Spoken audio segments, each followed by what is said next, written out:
Alright guys, got another video. This time we're doing a video on Python range practice. Alright, I got a link up here.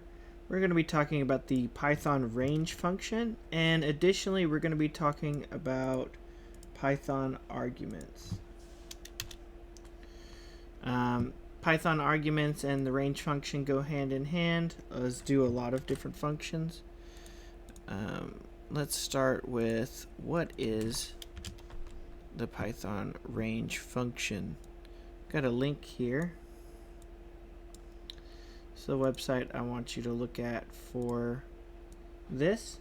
Python range function. The definition: the range function returns a sequence of numbers starting from 0 by default and increments by 1 by default and stops before a specified number. So let's take a look at that and see what that looks like. Let's take a look at that. Okay, so you have a button here that you can click. It says try for yourself, and you see that they store range 6 into x, and then they say for in x print in, and then it prints out 0, 1, 2, 3, 4, and 5. Alright, so let's do that ourselves here. You know what? I'm going to go down. We can use this one here on line 17. It says create a sequence of numbers from 0 to 8. We can use this one. So I will just give myself a range. So I'll give myself a holder. So range, let's just do 1, is equal to range 8. And then if I want to print out those numbers, I can say for number in range 1, we want to print out the number. So we'll say print number.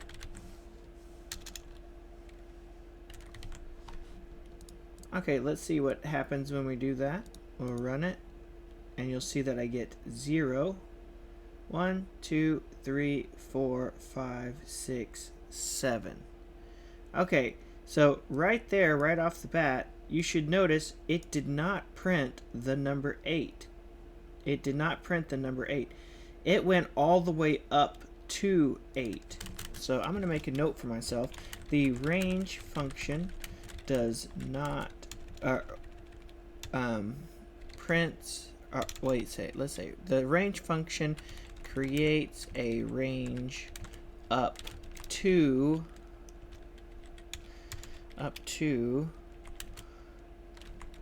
the final number, but does not include it.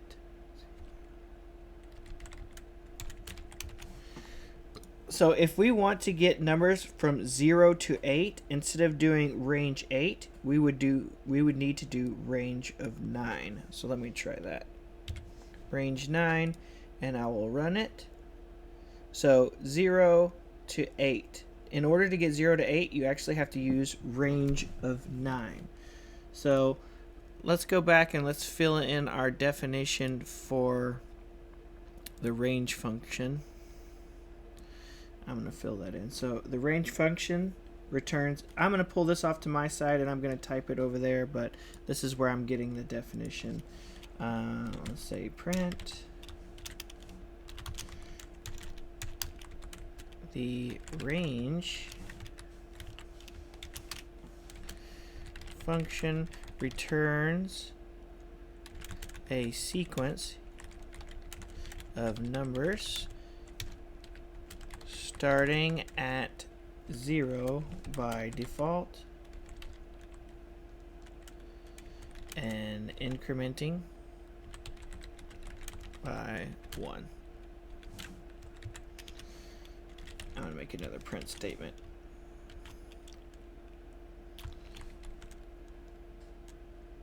The function stops before a specified number.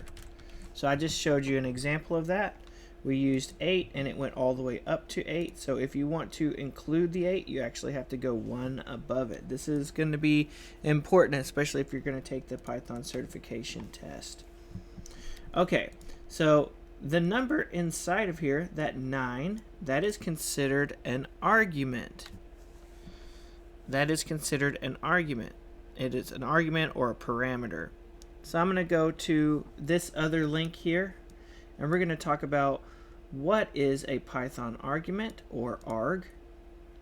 We'll also take a look at these briefly. What is a regular argument or a positional argument, and then what is a Python keyword argument.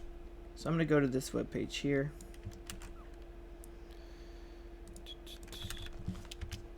All right, here I am. What is a kwarg? Let me see, where is that? I don't know if this is the web page I wanted to be on. Yeah, it is. What is a argument in Python? A Python function takes kwargs as an argument and accepts any number of keyword arguments. Arguments in Python. Oh, here's where I want to start. Default arguments. Although the main focus of this article is not default arguments, let's briefly go through them. In Python, a default argument means a function argument has a default value. This means you can call a function with or without an argument. Let's see an example.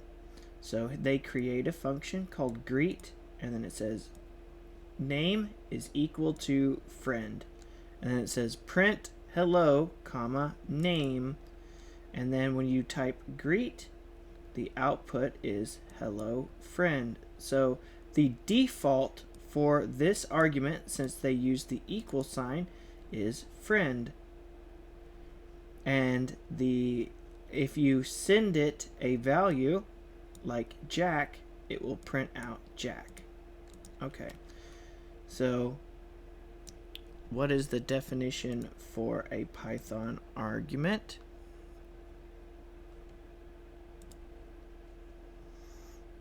Okay, so the definition to a Python argument is going to be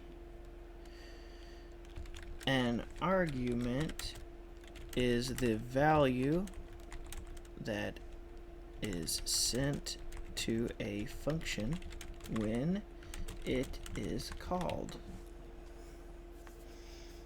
Okay, so when you call a function, if it needs an argument or it needs a value, that goes inside the parentheses. So that's just like this right here. The argument that you were requesting for range was 9 on this one. All right, now let's take a look at the next one, which is a positional argument.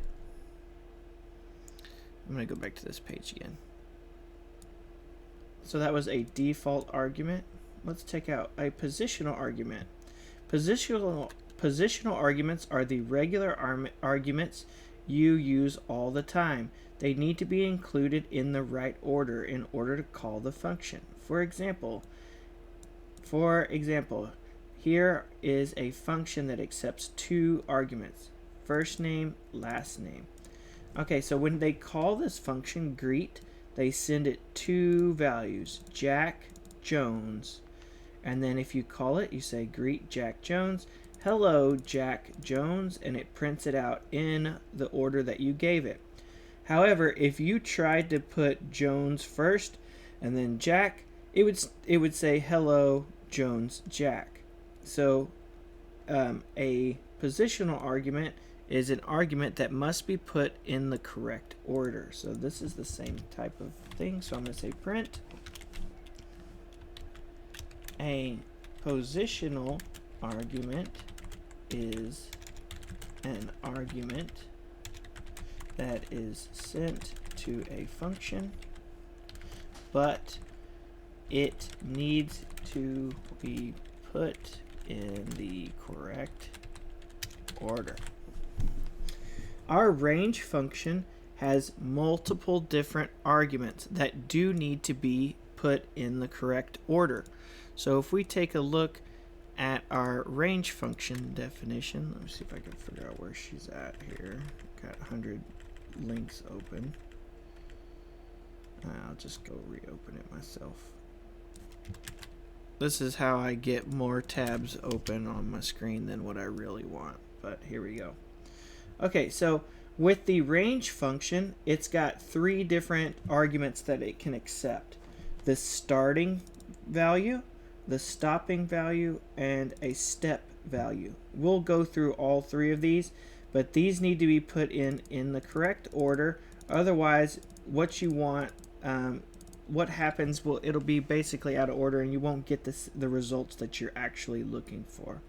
And if we read this definition one more time, it says it by default starts at 0 and increments by 1 by default. Okay, we're going to talk about that next in this next definition here. Okay, so a positional argument needs to be given in the correct order to get what you want out properly. Okay, number 14, this says what is a Python argument or kwarg, a keyword argument? Let's go take a look at our definitions here again.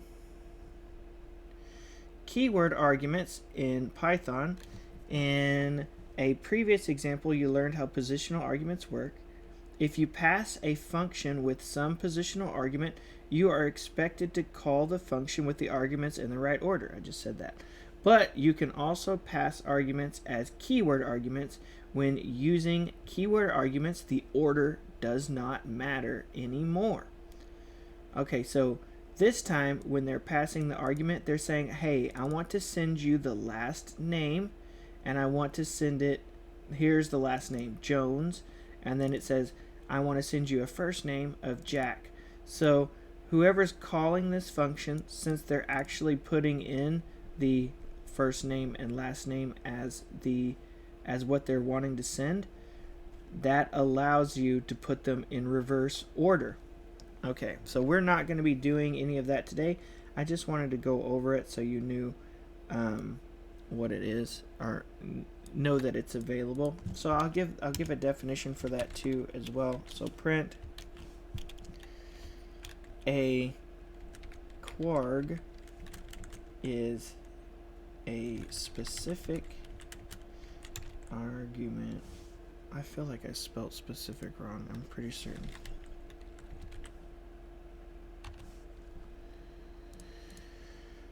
It drives me crazy. I can't spell for anything, but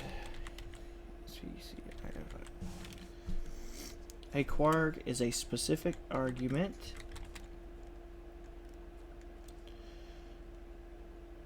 that can be placed in any order and still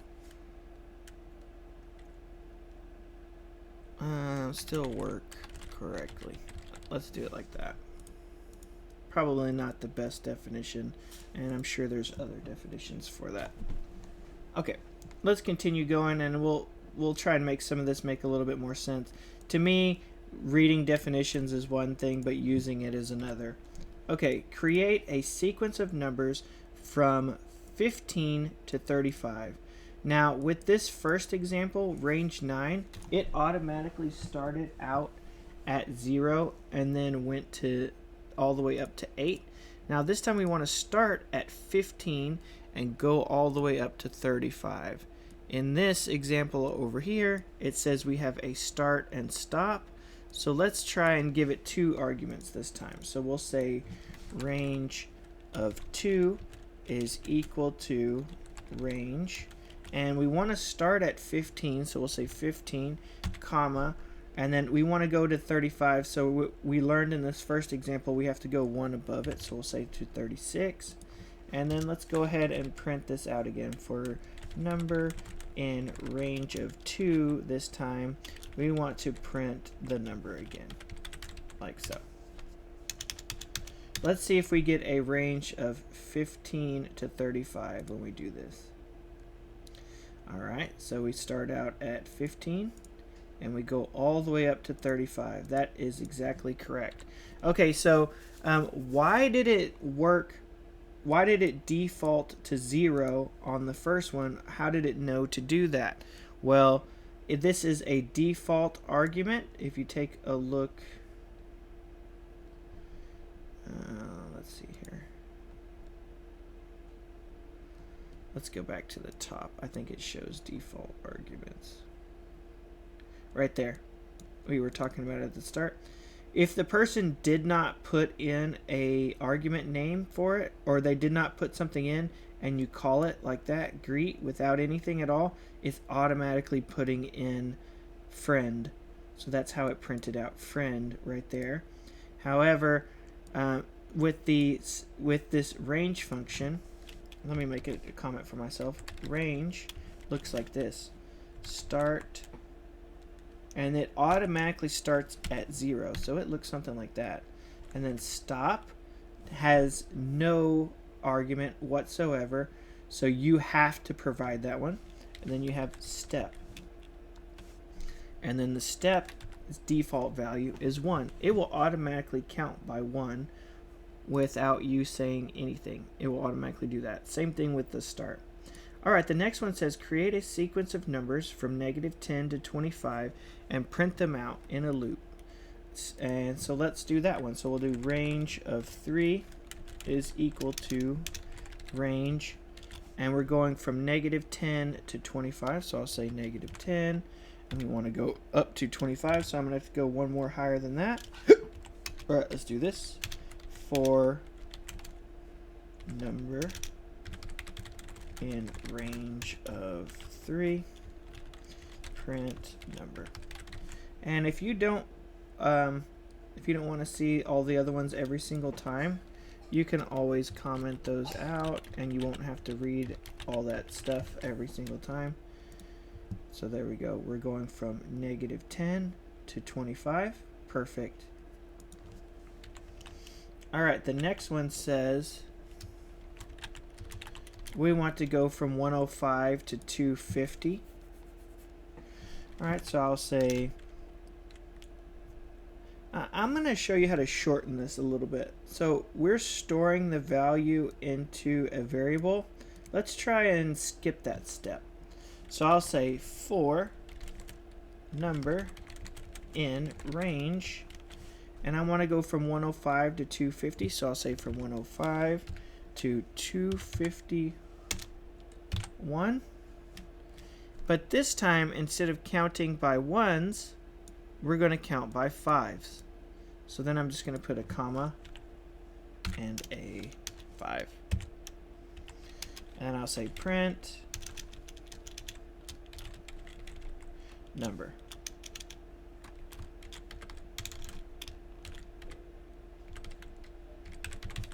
Like that. I'll run it.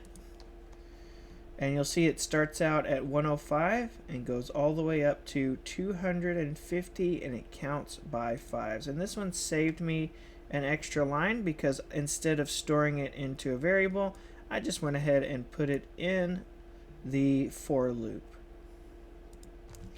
Alright, let me comment that one out. Alright, here's the next one. It says create a sequence of numbers from 100 to 49. Print them out. Slipping, it should be skipping, SK, skipping by 3, and print them out from with a for loop 100 to 49. Okay, so this is, I kind of just gave like a shorthand over here so you could see. All right, let's see. We'll say for x in range from 100, and we want to go to 49. I think it's just 48. And this time we want to go by 3s. So this one is going in reverse. It's going from a higher number to a lower number. And we want to count by 3s. This time I'm going to go by a -3 because we want to count in the opposite direction. So I'll say print x. So we're going from the higher number of 100 down to 49. So I'm going to say 48, and we want to count by 3s. Let's see what that looks like. So we're going from 100, and we're counting backwards, 3, 3, 3, 3, 3, 3, all the way to 49. All right, so that one was a little bit trickier. Not too complicated, but hey. The next one says, print numbers from 507, skipping by 7s, Okay, so 507 to 707. So for num in range of 507, and we want to go all the way up to 707, so I'm going to say 708, and we want to count by sevens. And then we're just going to print that out. Print number, num, run. There it is. 507 to 707. It looks like you can't get to 707 because counting by sevens, it goes 696 to 703, and then the next number would be 710. Alright, but that's okay. Alright, that's it for this. I left some extra ones for you guys to do here. I didn't type it all out, but I did leave this bottom part here, or this back part. So this first one wants you to go from 770 to 770 to 7,920, counting by tens. Alright, so these are some practice ones for you, so you can get some practice in. Alright, you guys have a great day, and I'll see y'all in the next video.